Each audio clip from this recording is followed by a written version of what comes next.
This is a darning foot or an embroidery foot. So I got this online and I'm going to test it out to see what I can do with it. This is the first time I'm going to use it, so I don't know what I'm going to get. We'll see. So I've already removed my regular presser foot and now I'm going to install this one.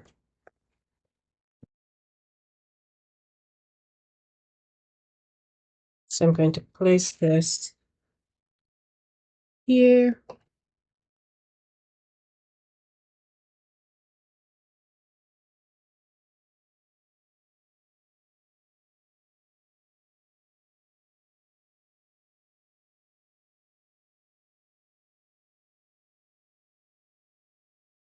Okay, so my darning foot is firmly in place. All right, you can see the bar here. And so that's how it's set up. And we're going to try to use it. But first we have to lower our feed dogs. If you don't have a sewing machine that have a switch to lower the feed dogs, there should be a cover that you can cover your feed dogs because you won't be needing them. Then we remove the table and to the back. Or maybe I should turn it. Let's see. This here is the switch I'm going to use to lower it. So the sign is showing you when it's below the plate and when it's above.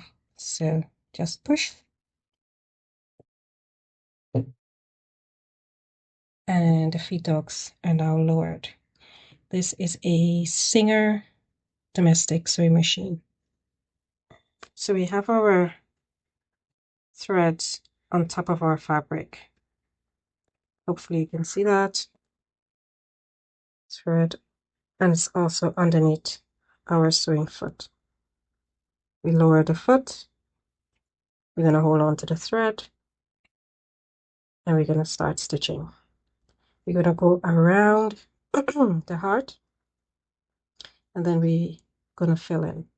So let's see what that looks like.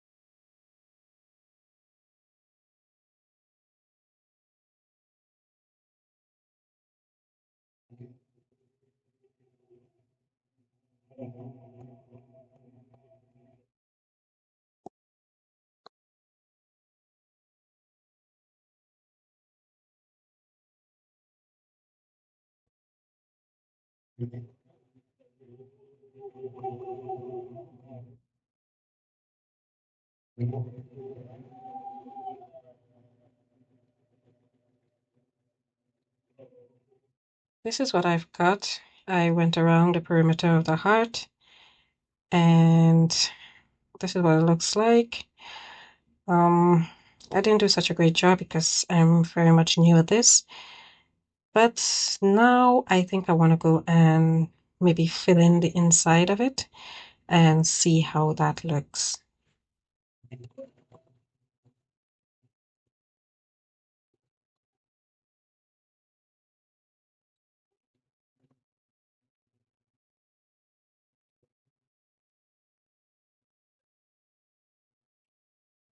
I've been filling in the inside, and now I want to try something different. I have SJ. So this is what we have for our heart filled in. I don't know how it's supposed to look, but this is what I have. Anyway, this is a trial, and I'm going to mess around with it some more to see what else I can do. So I wrote SG here, and I'm going to try and fill this in. I believe I'm supposed to use a zigzag stitch to work inside here. So I'm going to go back and do that, and let's see what we get.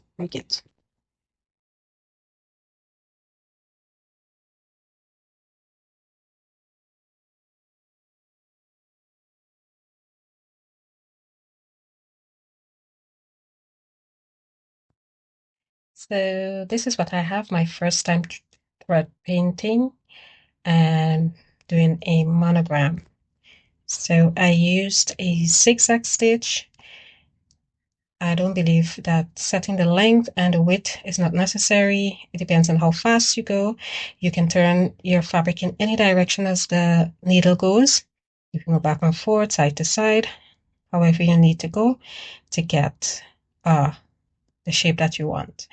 I suppose that is the purpose of lowering the feed dogs, so you can go in any direction as you please. So this is my SJ monogram, and this is my little heart that I did, and I tried to do some thread painting on the inside. Again, I backed my fabric with some interfacing. You can also use a hoop, an embroidery hoop, to hold everything stiff. I think in that method you don't need to back it. With interfacing, you can just put your fabric inside the hoop and that will hold it stiff enough so you can get what you're trying to do done. So that's it for testing the darning or embroidery foot. Also, you can use this foot to mend holes in your jeans. You can use a straight stitch or a zigzag stitch, and you just go up and down, side to side, and also you make sure to put if you're doing a pair of jeans, you place a piece of denim fabric below the rip or the tear in the pants, and then you do your stitching. So I'm not going to do that today, but this is what I got. Just wanted to do this little video to show you how I used the darning or embroidery foot. Thank you for watching. See you in the next one.